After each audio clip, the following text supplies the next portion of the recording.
Hey guys, this is Ashish and you are watching banking type. तो दोस्तों जब बात आती है अपनी मेहनत की कमाई की तो एक ही सवाल आता है, अपने पैसे कहाँ रखें। हर कोई अपने पैसे ऐसी जगह रखना चाहता है जो सिक्योर हो, रिलायबल हो और जहाँ पैसे पड़े ना रहें बल्कि बढ़ते भी रहें। इसलिए आज हम बात करेंगे पंजाब नेशनल बैंक के सेविंग अकाउंट के बारे में। और इस वीडियो में आपको सिंपल शब्दों में समझाऊंगा एवरेज बैलेंस मेंटेन कितना करना होगा, क्या क्या फी चार्जेस लगती है, कौन सा बेनिफिट और फीचर आपको मिलता है और आपको पासबुक और चेकबुक कैसे मिलेगा। अगर आप चाहते हो एक ट्रस्टेड बैंक के साथ अपना फाइनेंशियल जर्नी स्टार्ट करना जो आपके पैसों को सिर्फ संभाले नहीं बल्कि ग्रो भी करे, तो यह वीडियो आपके लिए परफेक्ट है। और हाँ, अगर आपको वीडियो पसंद है तो वीडियो को लाइक करें, शेयर करें और हमारे चैनल को जरूर सब्सक्राइब कर ले ताकि कोई भी नोटिफिकेशन मिस ना हो। तो चलिए वीडियो शुरू करते हैं बिना टाइम वेस्ट किए। पंजाब नेशनल बैंक को बहुत सारे बैंक अकाउंट ऑफर करती है, जिसमें से आज हम बात करने वाले हैं पीएनबी उन्नति सेविंग अकाउंट के बारे में। और पंजाब नेशनल बैंक को जीरो बैलेंस अकाउंट भी ऑफर करती है जिसका नाम है पीएनबी बीएसबीडी अकाउंट। इस अकाउंट के बारे में किसी दूसरे वीडियो में बात कर लेंगे। तो आइए सबसे पहले देख लेते हैं एलिजिबिलिटी के बारे में। इट मींस कौन से लोग Punjab national bank saving account खोलने के लिए एलिजिबल हैं। सबसे पहले एप्लीकेंट की उम्र 18 साल से ज्यादा होनी चाहिए। अगर एप्लीकेंट माइनर है तो माइनर अकाउंट ओपन किया जा सकता है, लेकिन वो थोड़ा अलग प्रोसेस होता है। और साथ ही साथ एप्लीकेंट के पास इंडियन नागरिक भी होना चाहिए। एनआरए अकाउंट के लिए अलग कैटेगरी होती है जो हम इस वीडियो में कवर नहीं कर रहे हैं। अगर आप चाहो तो अकेले अकाउंट भी ओपन कर सकते हो या फिर किसी के साथ मिलकर ज्वाइंट अकाउंट भी ओपन कर सकते हो, जैसे कि फैमिली मेंबर्स के साथ। और साथ ही साथ पीएनबी बैंक आपको नॉमिनेशन फैसिलिटी भी देता है ताकि आप एक नॉमिनी अपॉइंट कर सको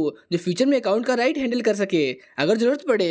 अकाउंट खोलने के लिए सिर्फ एलिजिबिलिटी नहीं बल्कि सही डॉक्यूमेंट भी रेडी होने चाहिए। Punjab national bank saving account open करने के लिए आपको कुछ बेसिक डॉक्यूमेंट ही चाहिए जो आपकी आइडेंटिटी और एड्रेस को वेरीफाई करते हैं। तो चलिए क्विक लुक लेते हैं इन डॉक्यूमेंट्स पर। आपको अकाउंट खोलने के चाहिए एक पैन कार्ड जो फाइनेंशियल वेरिफिकेशन के लिए जरूरी है, और दूसरा आधार कार्ड जो आइडेंटिटी और एड्रेस प्रूफ दोनों के लिए जरूरी होता है, और तीसरा एक ऐसा फोन नंबर जो कि आपका आधार कार्ड से लिंक हो क्योंकि उस पर ओटीपी और बैंक अलर्ट्स मिलेगा। अकाउंट खोलते समय आपके पास फिजिकल फॉर्म में पैन कार्ड होना चाहिए क्योंकि वीडियो केवाईसी के टाइम में वहां पे आपको शो करना पड़ता है। ये बेसिक डॉक्यूमेंट आपके पास होना चाहिए ताकि अकाउंट ओपनिंग प्रोसेस बिल्कुल स्मूथ हो जाए। चलिए बात करते हैं पीएनबी के डेबिट कार्ड चार्जेस और उनके डेली लिमिट्स के बारे में, क्योंकि यह चीज जानना बहुत जरूरी है ताकि आपको बाद में सरप्राइज चार्ज या लिमिट का कोई शौक ना मिले।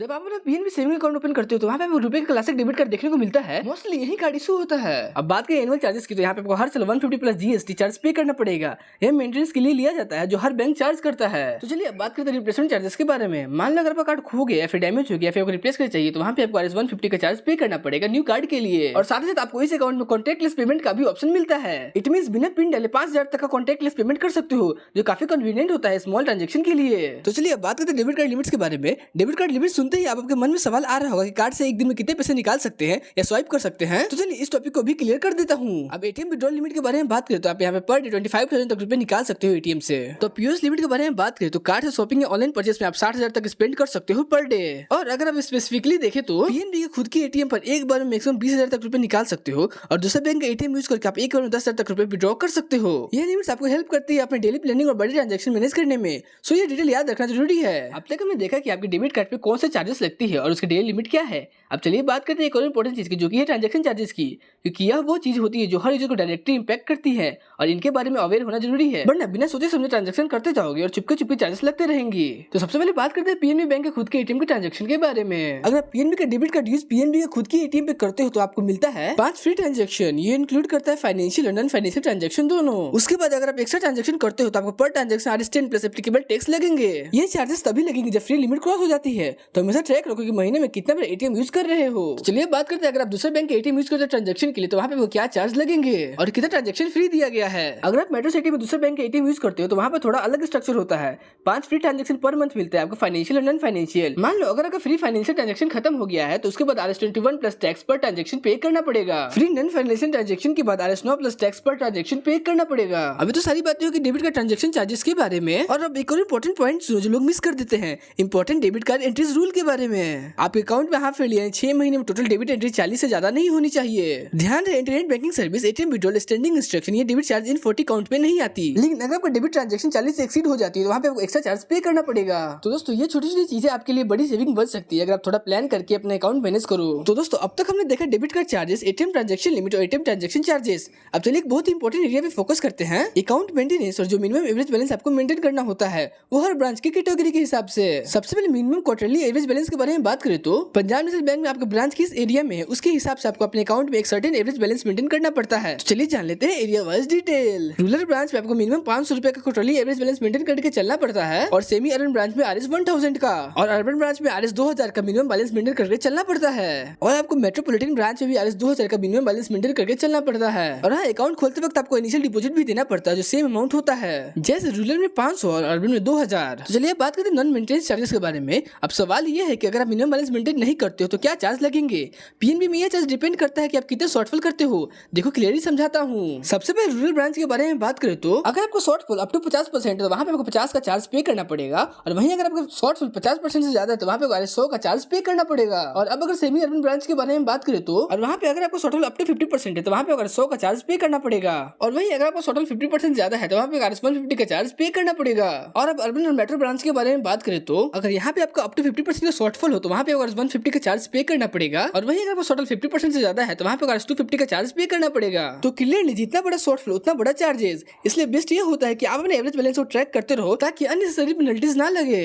दोस्तों अब तक हमने अकाउंट मेंटेनेंस, मिनिमम बैलेंस और चार्जेस डिटेल्स में देख ली। अब आते हैं एक और यूजफुल एरिया पर जो कि है फंड ट्रांसफर और आपको मिलने वाला interest rate. Fund transfer option. Punjab national bank अपने कस्टमर को मेजर फंड ट्रांसफर की फैसिलिटी बिल्कुल फ्री में प्रोवाइड करता है, चाहे आप यूपीआई से ट्रांसफर करो या फिर एनईएफटी, आरटीजीएस, आईएमपीएस का यूज करके किसी मोड में आपको एक्स्ट्रा चार्ज पे नहीं करना है। ये काफी बढ़िया बात है क्योंकि कई बैंक इस सर्विस पे ट्रांजेक्शन फी लगाती है, लेकिन पीएनबी में आपको यह बेनिफिट मिलता है बिना किसी हिडन चार्जेस के। अब चलिए बात करते हैं किसी चीज के बारे में जो हर अकाउंट होल्डर सुनते ही क्यूरियस हो जाता है, इंटरेस्ट रेट्स की। क्योंकि अकाउंट खोलने का असली मकसद सिर्फ पैसा रखना नहीं बल्कि उस पैसे पे थोड़ा कमाई भी होता है। पंजाब नेशनल बैंक अपने कस्टमर को दो तरह का इंटरेस्ट अर्निंग का ऑप्शन देता है, एक है रेगुलर सेविंग अकाउंट और दूसरा है फिक्स डिपॉजिट। चलिए सीधा देख लेते हैं इनके रेट्स। सेविंग्स अकाउंट पर पीएनबी आपको देती है 2.70% का पर एनम का इंटरेस्ट रेट। यह रेट मार्केट के हिसाब से मॉडरेट है, लेकिन अगर आप अपने पैसा को ज्यादा ग्रो करना चाहते हो तो फिक्स डिपॉजिट का ऑप्शन भी कंसीडर कर सकते हो। तो चलिए बात करते हैं फिक्स डिपॉजिट के इंटरेस्ट रेट के बारे में। एक ईयर के एफडी पे आपको मिलता है 6.75% का पर एनम का इंटरेस्ट रेट, और वहीं अगर आप 444 डेज का स्पेशल एफडी करवाते हो तो वहाँ पे आपको 7.25% का पर एनम का इंटरेस्ट रेट मिलता है।